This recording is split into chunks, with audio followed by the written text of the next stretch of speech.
সবাইকে স্বাগত দীপ্ত সংবাদে, সাথে আছি আমি নুজহাত রাহনুমা। একদিকে বৈশাখের তপ্ত রোদ, অন্যদিকে সড়কে ঘন্টার পর ঘন্টা তেলের জন্য অপেক্ষা। সব মিলিয়ে চরম দুর্ভোগের সময় পার করছেন যানবাহনের চালকরা। গত 1.5 মাস ধরে চলা জ্বালানি তেল নিয়ে এমন চিত্র রাজধানী ঢাকা সহ সারা দেশের। সরবরাহে ঘাটতি থাকায় বেশিরভাগ ফিলিং স্টেশন থেকেই পূর্ণমাত্রায় তেল দেয়া বন্ধ রয়েছে। ফলে যেগুলো চালু রয়েছে সেখানে তেল নিতে যানবাহনের চাপ বেশি পড়ছে। ফলে অনেক স্থানে অপ্রীতিকর ঘটনাও ঘটছে।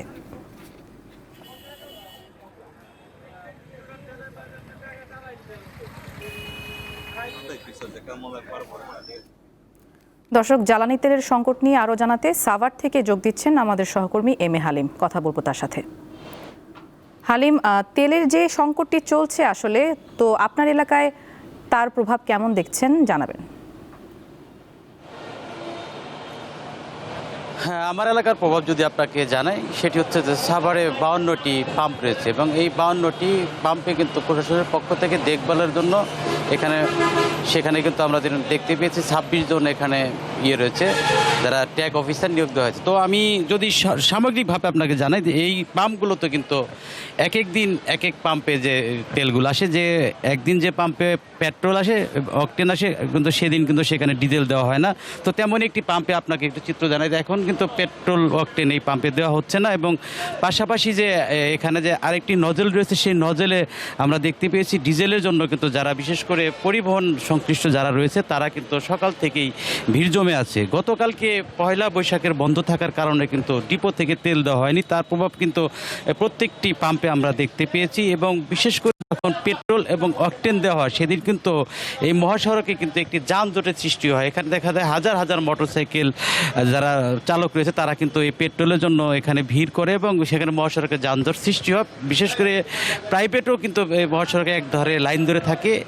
আপনি জানেন যে এখন ইরি মৌসুম চলছে, সেই ইরি মৌসুমে কিন্তু অনেকে কিন্তু এই যে ডিজেল নেওয়ার জন্য কিন্তু সেখানে বিভিন্ন যে ড্রাম নিয়ে আসে কিন্তু অনেকে ফিরে যাচ্ছে। তো এই মুহূর্তে একটি পাম্পে যেটি দেখতে পাচ্ছেন যে পরিবহন সংশ্লিষ্ট তারা কিন্তু এখানে ডিজেল নিচ্ছে এবং তাদের চাহিদা অনুযায়ী যে ডিজেলটি পাওয়ার কথা সেগুলো পাচ্ছে না, যদিও অনেক ক্ষেত্রে বাদানুবাদ হচ্ছে যে একটু বেশি পরিমাণ ডিজেল দেওয়ার জন্য। এবং পেট্রোল অকটেনের ক্ষেত্রেও আমরা দেখতে পাই যে বিভিন্ন সময় বিভিন্ন যে পাম্প কর্তৃপক্ষ যারা রয়েছে তাদের সাথে কিন্তু তর্কাতর্কি এবং অনেক ক্ষেত্রে মারামারির ঘটনাও ঘটেছে, এমনটি দেখতে পাই। সেক্ষেত্রে কিন্তু পুলিশের হস্তক্ষেপও আমরা দেখতে পেয়েছি। সব মিলিয়ে যে সাভার এবং আশুলিয়া এবং পাশাপাশি যে ধামরাই, সেখানে কিন্তু আপনাদের এই তেলের যে প্রভাবটি পড়েছে সেটি আমরা স্পষ্ট সেটি লক্ষ্য করতে পারছি এবং এখন পর্যন্ত নুজহাত যে এই অঞ্চলে যে স্বাভাবিক যে সরবরাহ সেটি সারা দেশের মতো কিন্তু ব্যাহত হচ্ছে, এমনটি আপনাকে বলতে পারি।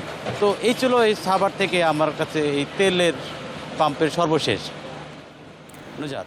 দর্শক, সাভার থেকে তেল সংকটের খবরাখবর নিয়ে যুক্ত ছিলেন সহকর্মী এম এ হালিম।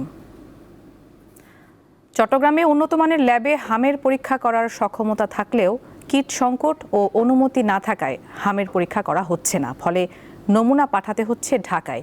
এতে লাগছে অনেক সময়, বাড়ছে জটিলতা।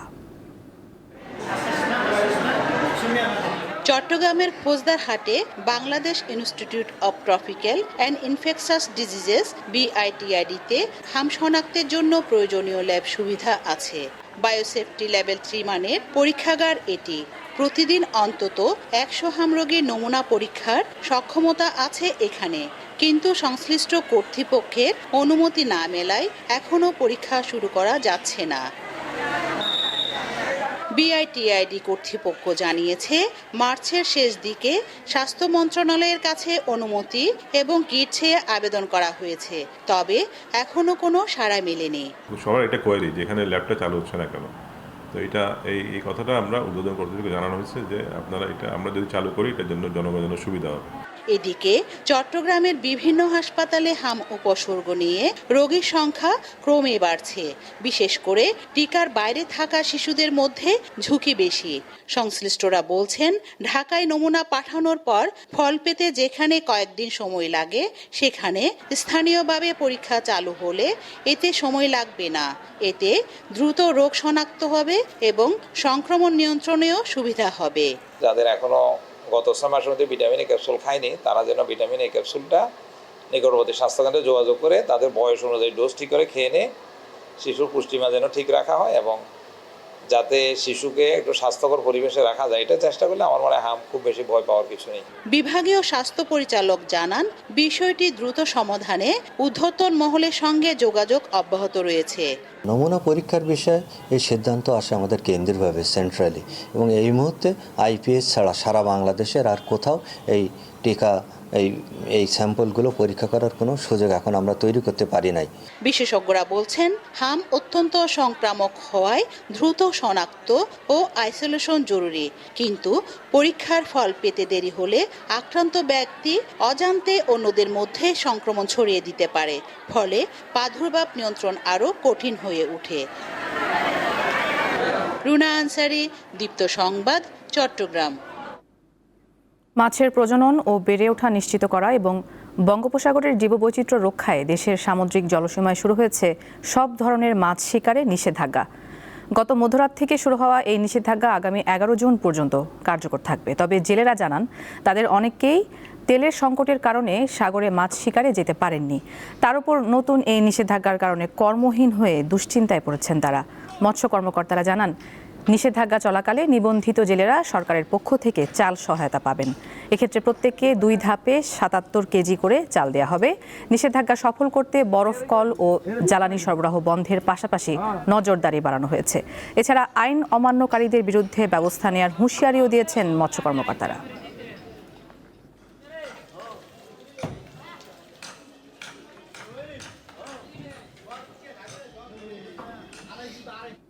দর্শক, এই বিষয়ে আরও জানাতে পটুয়াখালী থেকে যুক্ত হচ্ছেন সহকর্মী মোহাম্মদ ইমরান। কথা বলবো তার সাথে।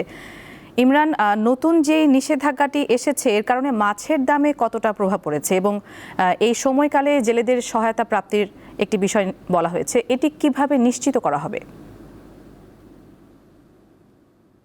দেখুন, এটি আসলে নতুন নিষেধাজ্ঞা নয়, এটি কিন্তু আসলে দীর্ঘ বছর ধরে নিষেধাজ্ঞাটা দেওয়া হচ্ছে। তবে সময়টা কিন্তু পরিবর্তন করা হয়েছে। 15 এপ্রিল থেকে 11 জুন পর্যন্ত এই 58 দিন কিন্তু মাছ ধরার নিষেধাজ্ঞা গত মধ্যরাত থেকে শুরু হয়েছে। আপনাকে আমি জানিয়ে রাখি, এই মৌসুমের শুরু থেকে কিন্তু জেলেরা আসলে সাগরে গিয়ে জাল ফেলে তেমন একটা মাছ পায়নি। বিশেষ করে জেলেদের মধ্যে কিন্তু এক ধরনের আতঙ্ক ছিল, জলদস্যুদের আতঙ্ক, যার কারণে অনেক জেলে এই আতঙ্ক নিয়ে সাগরে গিয়েও অনেকটা খালি হাতে ফিরে এসেছেন। এরপরে কিন্তু গত 2 মাস ধরে দেখা দিয়েছে জ্বালানি তেলের তীব্র সংকট। এই সংকটকালীন সময় কিন্তু জেলের অনেক জেলে, বেশিরভাগ জেলেই কিন্তু এই পটুয়াখালীতে বেশিরভাগ জেলেই কিন্তু তারা মাছ শিকার করতে পারেনি, যার কারণে জেলেরা কিন্তু অনেকটা হতাশা আমাদেরকে জানিয়েছে, হতাশা প্রকাশ করেছেন। এই নিষেধাজ্ঞা শুরুর যে প্রচারণা চালানো হয়েছে, প্রচারণা অভিযান থেকেই অধিকাংশ মাছ ধরা ট্রলার কিন্তু পটুয়াখালীর মহিপুর এবং আলেপুরের যে মৎস্য অবতরণ কেন্দ্র রয়েছে সেই মৎস্য অবতরণ কেন্দ্রে নিয়ে আশ্রয় নিয়েছে গতকাল রাত থেকেই। আজ কিন্তু আমরা সকালে দেখেছি বেশিরভাগ জেলে তারা কিন্তু বাড়ি ফিরে যাচ্ছে। তারা কিন্তু একটি দাবি আমাদেরকে জানিয়েছেন, যেহেতু তারা পুরো মৌসুম জুড়ে মাছ শিকার করতে পারেনি এবং তারা অনেকটা সমস্যায় পড়ছেন। প্রত্যেকটি জেলে পরিবারে কিন্তু 5 থেকে 10 জন সদস্য রয়েছে। তো এই নিষেধাজ্ঞাকালীন সময় তারা প্রণোদনার পরিমাণ কিন্তু বাড়ানোর দাবি দিয়েছেন। আমরা এখানকার যে মৎস্য বিভাগ বা মৎস্য কর্মকর্তারা রয়েছে তাদের সঙ্গে কথা বলেছি, তারা যেটা জানিয়েছেন যে এই নিষেধাজ্ঞাকালীন 58 দিন সময় প্রত্যেক জেলেকে কিন্তু 77.3 কেজি চাল প্রদান করা হবে। আমরা দেখেছি যে সকল মাছ ধরা ট্রলার রয়েছে তারা বেশিরভাগ ট্রলার ঘাটে এসে ফিরেছে। বিশেষ করে মাঝারি যে সকল ট্রলার রয়েছে এই সকল ট্রলার কিন্তু ইতিমধ্যে বিভিন্ন নদী মোহনায় এসে আশ্রয় নিয়েছে এবং মাঝারি ট্রলারগুলো কিন্তু ইতিমধ্যে নদীতে, সমুদ্রে মাছ শিকার বাদ দিয়ে নদীতে মাছ শিকার শুরু করেছে। এবং এই নিষেধাজ্ঞা অমান্য করে যদি কেউ সমুদ্রে মাছ শিকারের চেষ্টা করে তার বিরুদ্ধে কিন্তু কঠোর আইনানুগ ব্যবস্থা গ্রহণ করা হবে, সেটি কিন্তু আমাদেরকে মৎস্য বিভাগ জানিয়েছেন। ইতিমধ্যে কিন্তু নৌবাহিনী এবং কোস্টগার্ড সমুদ্রে কিন্তু টহল কার্যক্রম কিন্তু আসলে শুরু করছে। তো নুজাত, আসলে পটুয়াখালী থেকে আমার কাছে এই ছিল সর্বশেষ। দর্শক, শুনছিলাম পটুয়াখালী থেকে জানাচ্ছিলেন সহকর্মী মোহাম্মদ ইমরান। যাচ্ছি পরের প্রসঙ্গে। দীর্ঘ 16 বছর পর আজ থেকে সারা দেশে একযোগে 2025 সালের স্থগিত হওয়া প্রাথমিক বৃত্তি পরীক্ষা শুরু হয়েছে। সূচি অনুযায়ী প্রথম দিনে অনুষ্ঠিত হয় বাংলা বিষয়ের পরীক্ষা। প্রতিটি পরীক্ষা সকাল 10টায় শুরু হয়ে 2.5 ঘন্টা ধরে চলবে। তবে দেশের 3 পার্বত্য জেলা রাঙামাটি, খাগড়াছড়ি ও বান্দরবানে ভিন্ন সময়সূচিতে পরীক্ষা অনুষ্ঠিত হচ্ছে।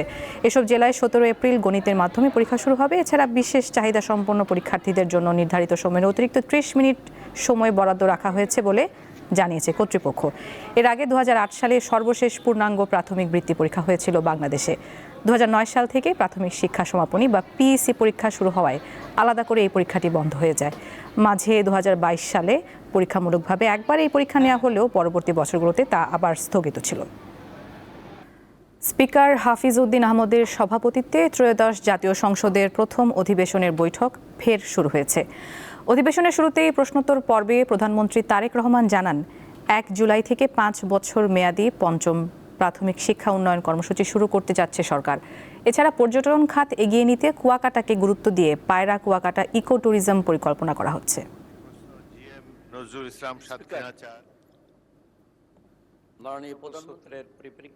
শিক্ষকদের শিক্ষার মান এবং দক্ষতা বৃদ্ধির লক্ষ্যে বিশেষ প্রশিক্ষণ কর্মসূচির আওতায় আনার ওপর গুরুত্ব প্রদান করা হয়েছে।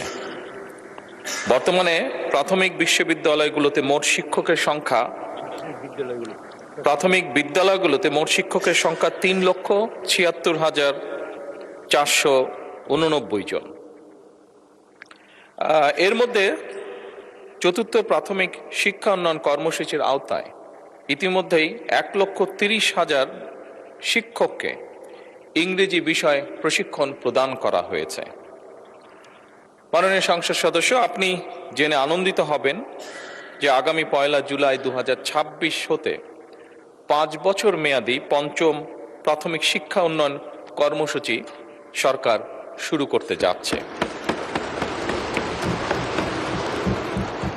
এবং এই কর্মসূচির মাধ্যমে অবশিষ্ট যে শিক্ষকবৃন্দ আছেন তাদেরকেও ইংরেজি বিষয়ে শিক্ষা প্রদানের পরিকল্পনা বর্তমান সরকারের রয়েছে। পরের প্রসঙ্গ, শত কোটি টাকা ব্যয়ে নির্মিত ফসল রক্ষা বাঁধই এখন সুনামগঞ্জে হাওরের ফসল নষ্টের অন্যতম কারণ বলে মনে করছেন কৃষকরা। অপরিকল্পিতভাবে বাঁধ নির্মাণের কারণে এই অবস্থা তৈরি হয়েছে বলে তাদের মত। তবে অভিযোগ নাকচ করেছে স্থানীয় পানি উন্নয়ন বোর্ড। বইয়া আমার ক্ষেতের সামনে বইয়া আল্লাহ করে আমার ক্ষেতটা তো ফাইনাল লিয়া গেছে কি, তা আমি অনেক কিতা করি, ওই আমি কান্দা খুঁটি করিয়া বইয়া রয়েছি, আর অনেক আমার কোনো উপায় নাই। লেখানার বাচ্চা কাচ্চারা পড়াশোনায় করাইতাম কিরকম। এই যে দেখুন ভাই, এই যে ধানটা আশা পানি তুলে যার এই বান দেওয়া আপনার তো ক্ষতি হয়েছে, লাভ হয়েছে না। লাভের লাগে কৃষকের লাগে বান দেওয়া হয়েছে, কিন্তু বান দেওয়ায় একটু পানিও যায় না, আর সম্পূর্ণ পানি দেশের বৃষ্টি জন্য আমার ক্ষেতটা ধ্বংস হয়ে যায়। কৃষকদের এমন স্বপ্ন ভাঙ্গার গল্প এখন সুনামগঞ্জের ঘরে ঘরে। যে বাঁধ রক্ষা করার কথা ছিল ফসল, সেই বাঁধেই কাল হয়ে দাঁড়িয়েছে কৃষকদের। আমার 18-16 একর জমি পানি চলে গেছি, মাত্র 5 একর জমি আছে বাসা, এটিও যাওয়ার পথে। এই বানটা যদি ছাড়তো তাহলে তো কিছুটা তো অন্ততপক্ষে খাওয়ার রিজার্ভটা তো অন্ততপক্ষে তোলা গেল না। যে পানিতে চলে যেতেছে ধানগুলা, এগুলা কিছু করার মতো না, এগুলো গরুরা কাটিয়া গরু ছাগলের ঘাস হিসাবে নিতেছি আমরা। এমন অবস্থা, প্রশাসনের কাছে বারবার যাওয়ার পরে প্রশাসনের কোনো পদক্ষেপ নিতেছে না। হাওর বলতে এই দিনের বেরিবাদ দেওয়াইছে, বেরিবাদ তো দেওয়ানি অর্থটা গেল হাওর বাঁচানি। কৃষকদের সারা বছরের একমাত্র পুঁজি এই ফসল রক্ষা করতে সংশ্লিষ্ট কর্তৃপক্ষ কি ধরনের উদ্যোগ গ্রহণ করছে, চলুন জেনে আসি সেটি। বিভিন্ন জায়গায় তারা আতঙ্কিত যে তারা যদি বাঁধ কেটে দেয় এবং তারা ডাউনস্ট্রিমে যদি পানি চলে আসে তাহলে হয়তো তাদের ধান ডুবে যাবে। এই জন্য আসলে মূলত তারা কাটতে দিচ্ছে না। কিন্তু এই বাঁধগুলো যদি কেটে দেওয়া হয় তাহলে কিন্তু আমাদের যে সুনামগঞ্জে হাওরের যে জলবদ্ধতা রয়েছে এবং সেগুলো কিন্তু ওই পানিটা কিন্তু রেগুলেটর দিয়ে বের হয়ে যাওয়ার কথা ছিল। পানি উন্নয়ন বোর্ড প্রশাসন তাদের কোনো ধরনের কোনো উদ্যোগ আমরা দেখছি না এই জলাবদ্ধতা নিরসনে।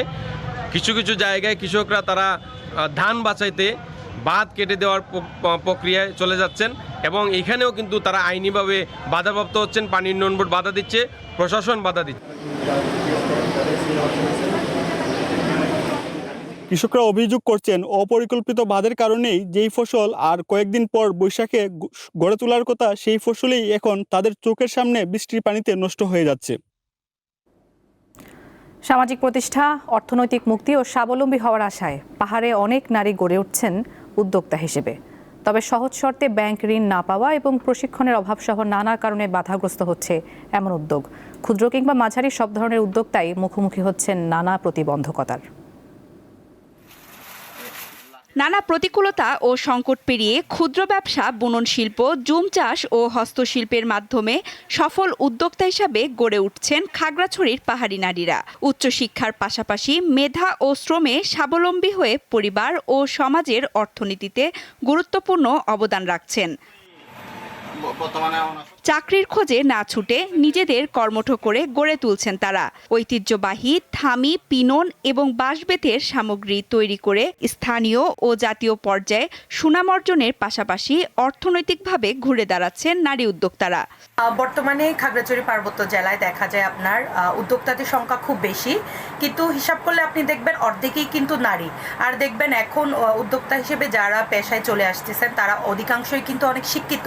পড়াশোনার পরে কিন্তু দেখা যায় আমরা নারীরা এখন ব্যবসায়টাকে একদম মেইন পেশা হিসেবেই কিন্তু বেছে নিচ্ছি। তাদের দাবি সরকারি সহায়তা, প্রশিক্ষণ প্রণোদনা এবং সহজ শর্তে ঋণ সুবিধা নিশ্চিত করা গেলে আরও স্বাবলম্বী হয়ে উঠবে পাহাড়ের নারীরা। আমি সরকারকে এবং ব্যাংকে আমি রিকোয়েস্ট করব যে আসলে আমাদের যে উদ্যোক্তা আছেন তাদের দিকে সুদৃষ্টি দিয়ে আমাদেরকে কিছু সহজ শর্তে যদি কিছু আমাদেরকে ঋণ দেওয়া হয় তাহলে আমরা সামনে আবার এগিয়ে যাওয়ার চেষ্টা করব। আমাদের এখানে অনেক কাঁচামালের সহজলভ্যতা রয়েছে, কিন্তু সঠিক প্রশিক্ষণের অভাবে আমরা সেগুলো কাজে লাগাতে পারি। নারীদের আত্মনির্ভরশীল ও উদ্যোক্তা হিসাবে গড়ে তুলতে প্রশিক্ষণের পাশাপাশি বিভিন্ন ধরনের সহযোগিতা দিয়ে যাচ্ছে মহিলা বিষয়ক অধিদপ্তর। খাগড়াছড়িতে যে নারী উদ্যোক্তারা এখন এসেছে প্রায় সবাই ভালো শিক্ষার পাশাপাশি ওরা শুধু চাকরির জন্য অপেক্ষায় না থেকে, অন্যের মুখাপেক্ষী হয়ে না থেকে ওরা নিজেরাই উদ্যোগ গ্রহণ করছে, বিভিন্ন উদ্যোগ গ্রহণ করছে এবং সেই সাথে নিজের ভাগ্য উন্নয়নের জন্য তো কাজ করছে এবং পিছিয়ে পড়া যে নারীরা আছে তাদের ভাগ্য উন্নয়নেও কাজ করছে। আর এক্ষেত্রে মহিলা বিষয়ক আমরা যেটা করছি, তাদের উদ্যোগকে সামনে নিয়ে যাওয়ার জন্য আমরা আমাদের মহিলা বিষয়ক অধিদপ্তরের তরফ থেকে যে ধরনের সহযোগিতার প্রয়োজন হয় আমরা সেটা দিচ্ছি। নারী উদ্যোক্তাদের মতে দক্ষতা বাড়াতে প্রশিক্ষণের পাশাপাশি প্রয়োজন নীতিগত সহায়তা। তাহলেই পাহাড়ে গড়ে উঠবে আরও শত শত উদ্যোক্তা। সানজিদা স্নিগ্ধা, দীপ্ত, বার্তাকক্ষ। আন্তর্জাতিক প্রসঙ্গ। যুক্তরাষ্ট্র ইরান সংঘাত নিয়ে নানামুখী বক্তব্য আসা অব্যাহত রয়েছে। এবার ইরানের বিরুদ্ধে যুদ্ধ শিগগিরই শেষ হতে পারে বলে জানিয়েছেন যুক্তরাষ্ট্রের প্রেসিডেন্ট ডোনাল্ড ট্রাম্প। ফক্স নিউজকে দেয়া এক সাক্ষাৎকারে ট্রাম্প এই মন্তব্য করেন। তার বক্তব্যের সমর্থন পাওয়া যায় দুই দেশের মধ্যে দ্বিতীয় দফায় সরাসরি আলোচনার সুযোগ তৈরি হওয়ার কারণে। সিএনএন জানায়, এবার যুক্তরাষ্ট্রের প্রতিনিধি দলের নেতৃত্বে থাকছেন দেশটির ভাইস প্রেসিডেন্ট জেডি ভ্যান্স। অন্যদিকে ইরানের বন্দরগুলো দিয়ে সমুদ্রপথে সব ধরনের অর্থনৈতিক লেনদেন ও বাণিজ্য বন্ধ করে দেওয়ার দাবি করেছে মার্কিন সামরিক বাহিনী। মধ্যপ্রাচ্যের সমুদ্রসীমায় বর্তমানে মার্কিন বাহিনীর একচ্ছত্র আধিপত্য বজায় রয়েছে বলেও দাবি করা হয়। Targeted the control tower, runway and hangars at Pamakim and Op. More than 10 people have also been killed as a result of Iran's retaliation. There is no respite. দর্শক, এই ছিল এখনকার মতো। আমাদের পরের সংবাদ দুপুর 2টায় দেখার আমন্ত্রণ। এতক্ষণ সাথে থাকার জন্য সবাইকে ধন্যবাদ।